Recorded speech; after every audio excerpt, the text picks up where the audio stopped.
Welcome everybody to another video where we continue our series on the prophets. Malachi, one of my favorite books in the entire Tanakh.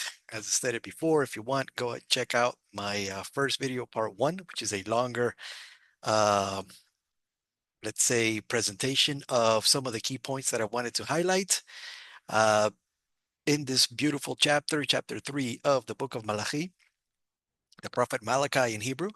And now I wanted to do a follow-up video to go over a few additional points that I wanted to kind of delve a little deeper on to highlight certain aspects that I think are worth noting, right? So getting into it, right? So Malachi chapter 3 continues from chapter 2 as we discussed in that part 1 video. Go check it out.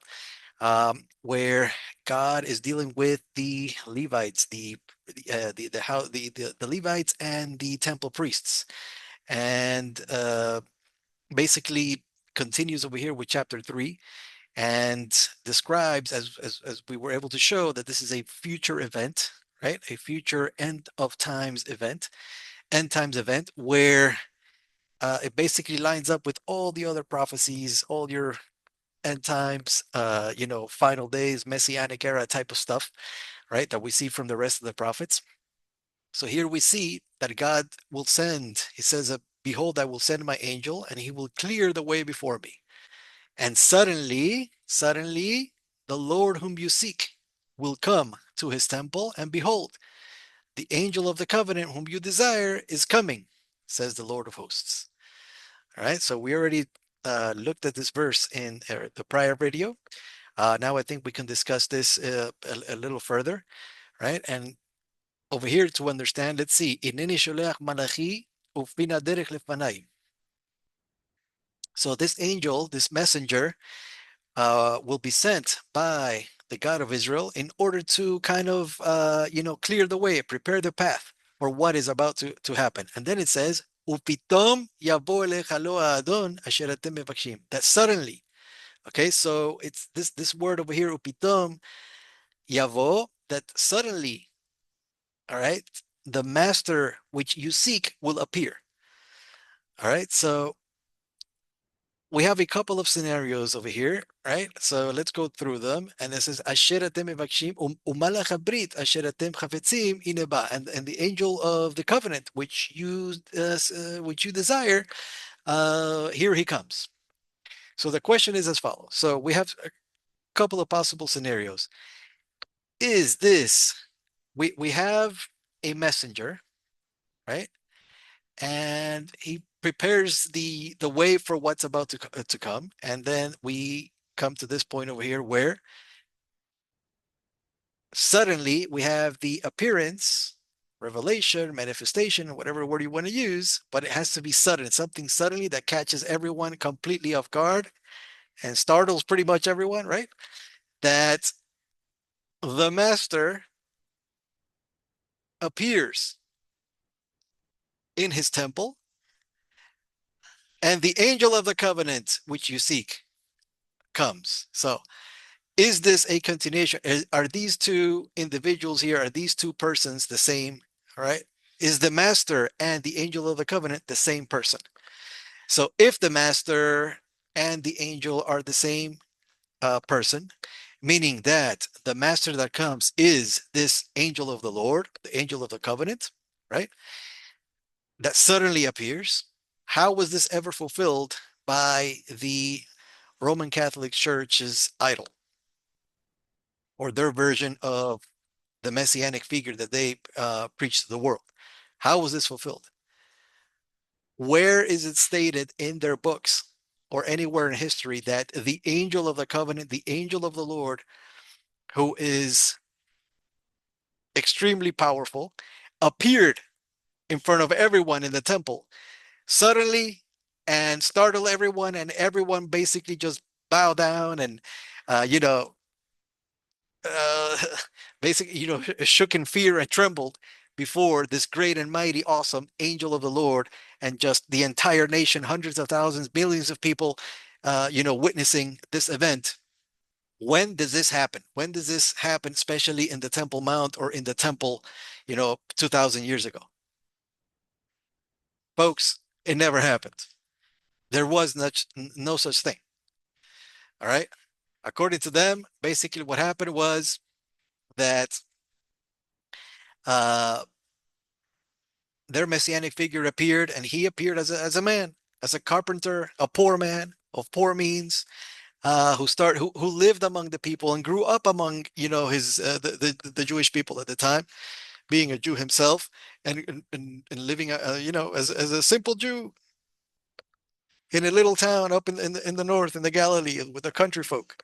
All right, that's basically what it was. He wasn't seen as some all powerful, amazing, angel like the angel Gabriel or Michael or anything like this, or the angel of the Lord. Nothing of the sort.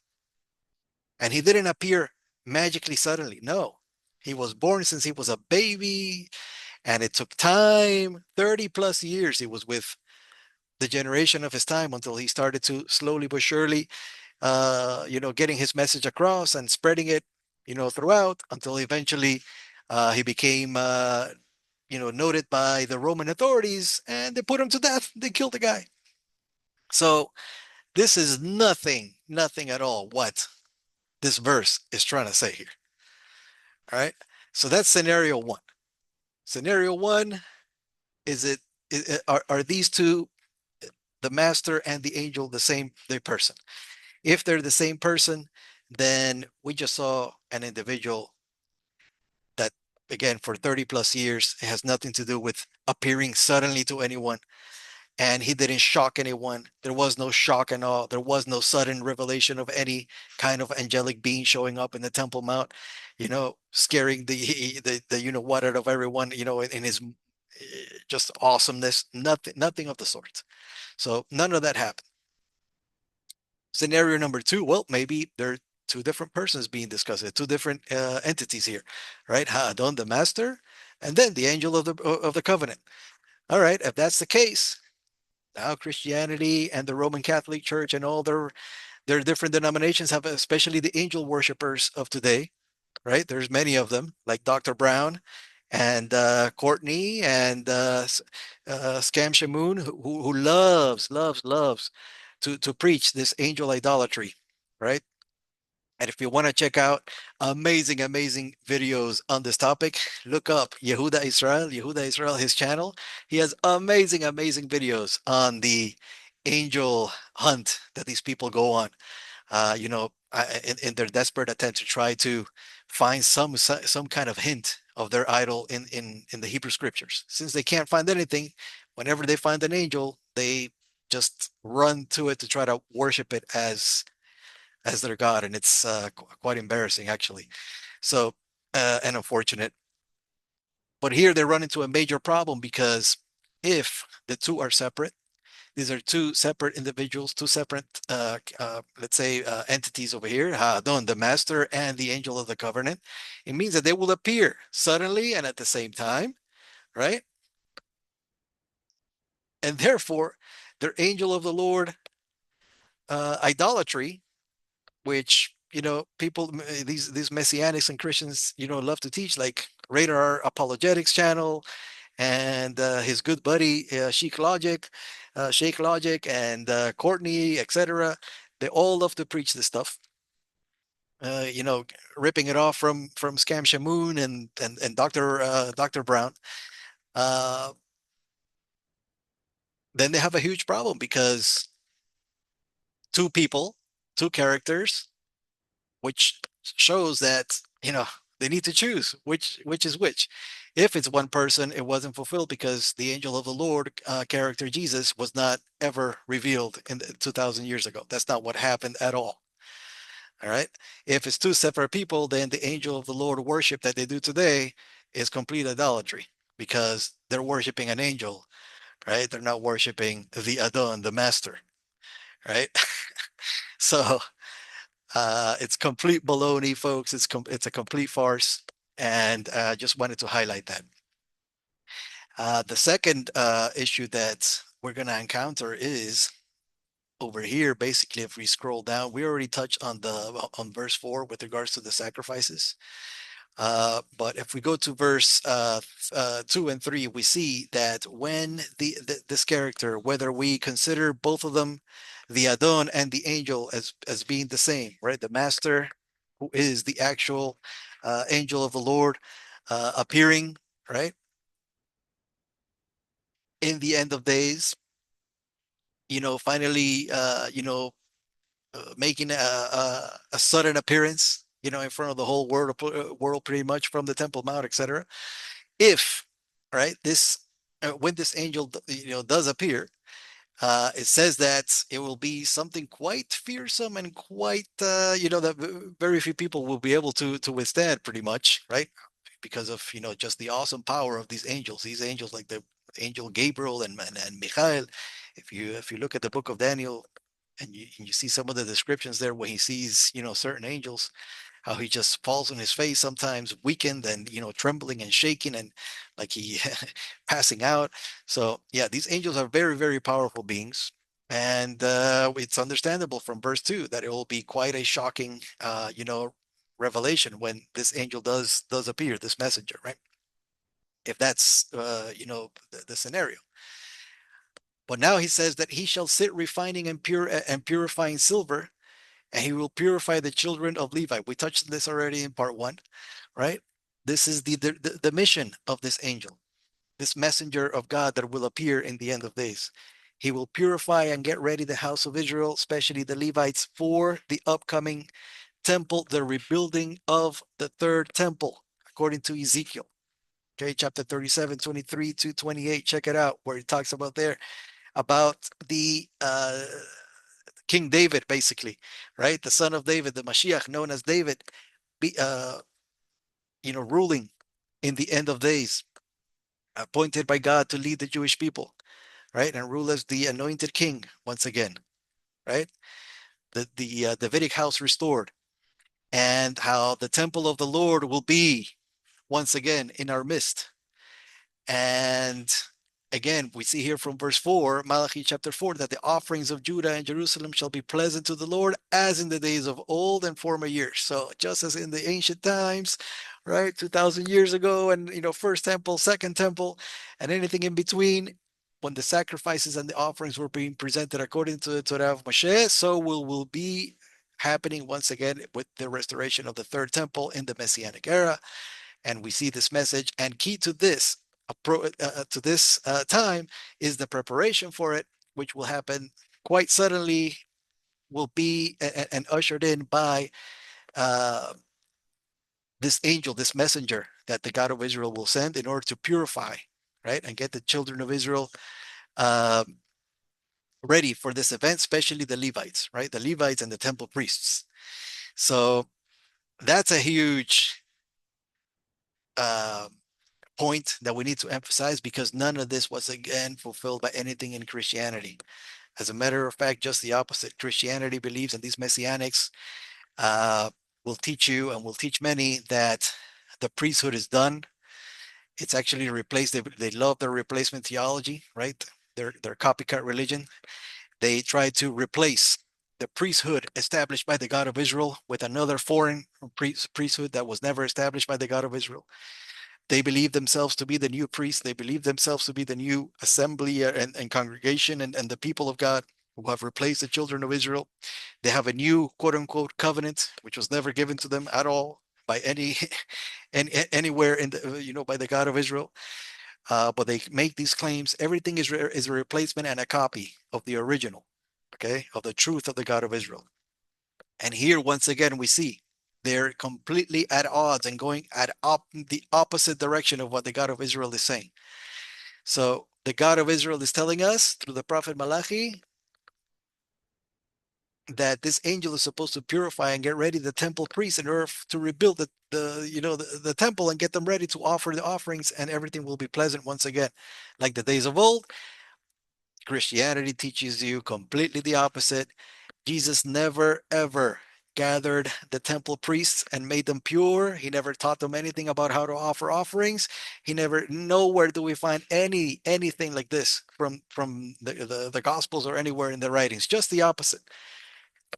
right? We find the opposite, that the temple, like the Hebrews, in its horrific explanation and teachings there, completely replaces the priesthood established by the God of Israel, the priesthood of Aaron, whom he made an eternal covenant with. The priesthood belongs to the Aaron and his children, his sons, forever and ever, and he will preserve them. And he will always make sure that the house of David and the house of Aaron are established and remain forever, because, of course, he made a special covenant with David and Aaron and his sons forever. So, um, anyways, the church teaches you completely the opposite. We go next to this section down here where we see something interesting. Ki ani Hashem lo shaniti ve'atem bnei Yaakov lo chelitem. For I, the Lord, have not changed, and you, the sons of Yaakov, have not been pretty much decimated or completed your mission. So the God of Israel doesn't change his mind. Okay, he makes covenants, and he's a God of truth. He fulfills what he says. He's a God that fulfills his words and upholds his covenant. He's not like man that lie and make up stuff. One day they make one commandment, one decree, then they say no, then they change their mind, and then everybody, it's just chaos and confusion. And like other religions, that they have prophets and founders of the movement that change the rules nilly willy, and it's just an utter disaster. The God of Israel is not like this. The God of Israel makes a covenant, fulfills his covenant, upholds his covenant, right? And we see here that it is the covenant of the Torah which will remain until the end of days, even in the time of the Messianic era. We see here that it is the Torah of Moses that reigns. It is the law of God that reigns, not the New Testament, not the Vatican, not anything that has to do with Christianity at all, right?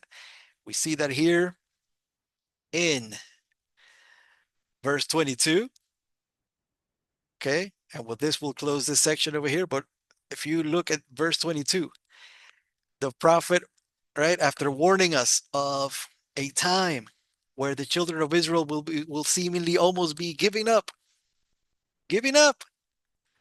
right? Watch this right here.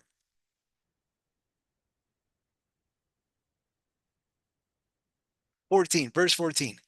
It is futile to serve God, and what profit do we get for keeping his charges, for keeping his commandments, his covenant? Right? So basically, almost giving up. The remnant of God is barely hanging on. It will be a tough, tough time. The end of days, the last exile under the rule of Rome, right? The last exile will be very long and bitter and very, very exhausting. The children of Israel will be, hanging on. Their holy remnant of God in every generation hanging on. And God gives them words of strength and encouragement. And he says eventually, hang on, I will send my prophet Elijah and he will prepare the way. Don't worry, everything will turn out, you know, good, and you will be able to see and distinguish, who was righteous and who was not, who were the wicked ones and who were actually the ones that served the God of Israel in truth. This will become clear and evident in the end times when I will send my servant. You hang on to the Torah. You hang on to the law of Moses. You hang on to my commandments, which I command you to keep. All right. That's the revelation that I gave you in Sinai. You keep it. You hang on, my beautiful children. Don't worry. The reward is coming. Your blessing is coming. And here we go.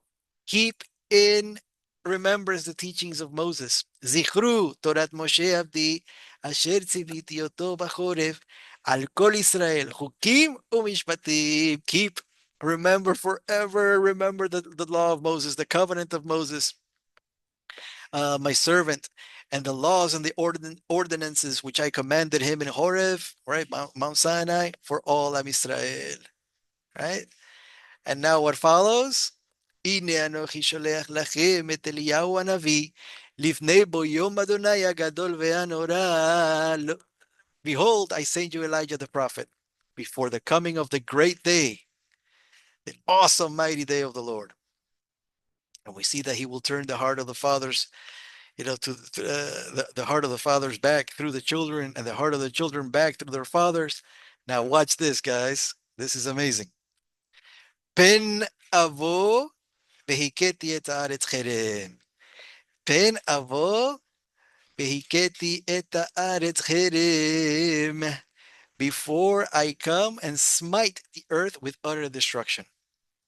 Meaning that the coming of Elijah the prophet at the end of days, and his and the God of Israel's message through the prophet Malachi in verse 22, to provide encouragement and strengthen his holy remnant in every generation till the end, to keep holding on to the Torah, keeping steadfast to the words of the God of Israel as revealed through his prophet Moses, right?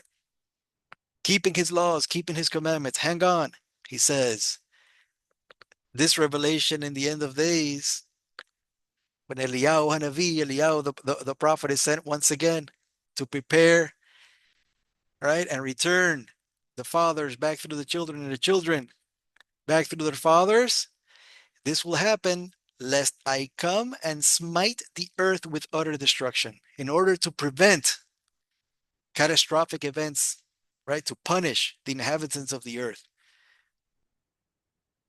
to prevent catastrophic destruction of the land, okay, especially the land of Israel, okay, which is the context here.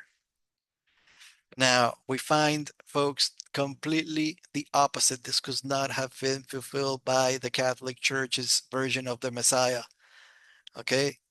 Their false teachings and their false messianic figure did not fulfill any of this. Number one, John never claimed to be Elijah, right? So there goes that claim from verse 23. Number two, there was calamity and destruction, actually utter calamity and destruction of the land, because none of this actually happened. Jesus, John, the Catholic Church's version, or whatever it was, they weren't able to get this fulfilled. All right. And because this wasn't fulfilled, those who were departed from the ways of God, 2,000 years ago, and whatever the situation might have been, at the end of the day, there was catastrophic destruction of the land 2,000 years ago, where the Holy Temple was destroyed and hundreds and hundreds of thousands of people exiled, and just rivers of blood all over the Holy Land. So none of this actually happened. And the whole point of Eliyahu Hanavi coming, and the whole point of making sure that the children of Israel are strengthened throughout the bitter exile, and eventually see the arrival of Eliyahu Hanavi in the end of days, is so that we actually do witness an event where everybody does repentance, everybody comes back, there's massive reconciliation, families are brought together, everybody joins together in serving Hashem, right? And there's massive knowledge of the God of Israel spread throughout the whole world, like the waters cover the sea, Isaiah 11, or else utter destruction. So this is going to prevent the destruction. Since it didn't happen, then we have the destruction. So once again, another lie of the church in their futile attempts to try to rip off and take, culturally appropriate, the Hebrew scriptures, and usurp a place that was never given to them.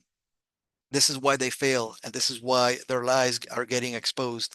And the more and more that we get closer to the coming of the final redemption, and the arrival of the true son of David, right, with Elijah the prophet, the more that their lies are going to get exposed, and the truth will be revealed to everyone.